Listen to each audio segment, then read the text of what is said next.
बिस्मिल्लाहिर्रहमानिर्रहीम, अस्सलाम वालेकुम। आज मैं ख़ास तौर पे एक किस्म की इमरजेंसी समझ के ये वीडियो बना रहा हूँ, क्योंकि मैं पिछले 2-3 हफ़्तों से देख रहा हूँ कि एक प्रोपोगेंडा किया जा रहा है टेलीविज़न के ऊपर, और अगर वो प्रोपोगेंडा नहीं है तो कम से कम ऐसी बातें की जा रही हैं जिस तरह खुदा न खासा पाकिस्तान से ब्रेन ड्रेन हो रहा है, लोग पाकिस्तान को छोड़ के बाहर जाना चाह रहे हैं, और उससे एक ऐसा माहौल सा बना हुआ है कि जिस तरह अल्लाह ना करे हमारे मुल्क को कोई ख़तरा हो गया है या अल्लाह ना करे कोई ऐसी बात हो गई है। और ये बात औक़ात हमारे बड़े बड़े लोग भी कह रहे हैं जिनको बिल्कुल नहीं कहनी चाहिए। देखिए, ये जो ऐसी बातें होती हैं ना, ये मॉब हिस्टीरिया पैदा करती हैं, और ये इस तरह पैदा करती हैं।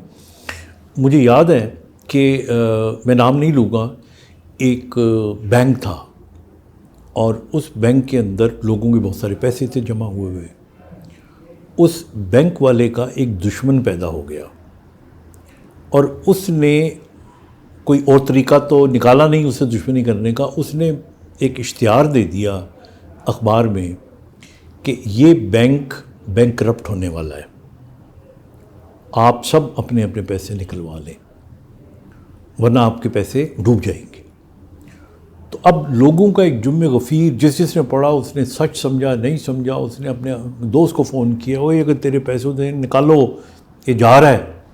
वो करते करते करते करते क्या हुआ, वो जब बैंक में जाते पैसे लेने के लिए तो बैंक को दे देता, लेकिन कितनों को देता, बैंक ने कहीं लगाए हुए भी होते थे।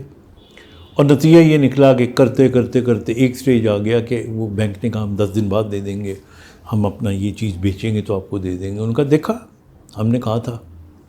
और इस तरह एक झूठा प्रोपोगेंडा उस बैंक की तबाही का बाइस बन गया। इसे हम लोगों का एक हिस्टेरिकल सोच कहते हैं, मॉब हिस्टीरिया होता है ये। तो मैं इसलिए ये कहना चाह रहा हूँ आपको कि ये हमारे यहाँ भी इस किस्म का हिस्टीरिया पैदा या हो रहा है या किया जा रहा है, जो कि एब्सोल्युटली गलत है। हमारा एक सॉवरेन स्टेट है, हम सारे वो लोग हैं कि जो बाहर से यहाँ पे आए हुए हैं। हमारे बच्चे वो बाहर से यहाँ पे आ रहे हैं पढ़ाइयाँ कंप्लीट करके।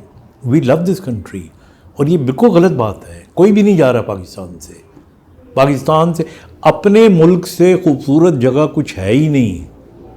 आप दूसरे मुल्कों में जाके थर्ड रेट सिटीज़न रहते हैं, सेकंड रेट भी नहीं होते आप। चंद एक ऐसे मुल्क हैं जिनको इससे भी कम समझा जाता है। तो ये प्राइड होती है, जिस तरह आपका गांव आपकी प्राइड है, जिस तरह आपकी माँ आपका प्राइड है, इसी तरह आपका वतन आपकी प्राइड होती है। ये हमारी प्राइड है। और फिर हम फिर होता ही है कि जो हमारे कम उम्री वाले जहन होते हैं, ये जिनको समझ नहीं होती, और अगर होती भी है बहुत से लोगों को, तो ये जो मैंने आपको कहा ना, इसकी मैंने पहले एक दफ़ा मिसाल दी हुई है कहीं पे, लेकिन मैं उसको रिपीट करने लगा हूँ।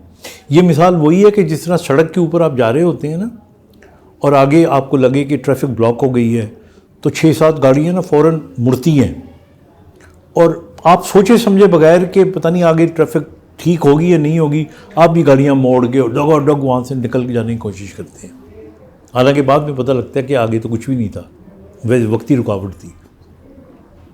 लेकिन आप पूरा निज़ाम धर्म भरम कर देते हैं, तहस नहस कर देते हैं। तो इसलिए अल्लाह के वास्ते ये देखें, हम लोगों ने तो कई दहाइयाँ गुजारी हुई हैं, हमारी तो उम्रें 70 के करीब होने वाली हैं। तो ये हमारा मुल्क है। वी लव दिस कंट्री, और इसने कायम रहना है, आबाद रहना है इंशाअल्लाह ताला, आप और हमारी वजह से, हमारे बच्चों की वजह से, हमारे बच्चों के बच्चों की वजह से। तो इसलिए ऐसी बातें सुने भी ना, करना तो दूर की बात है, सुने भी ना। और खुदा न खास्ता अगर कोई इस किस्म की बातें कर रहे तो उसको शर्म आनी चाहिए। We love Pakistan.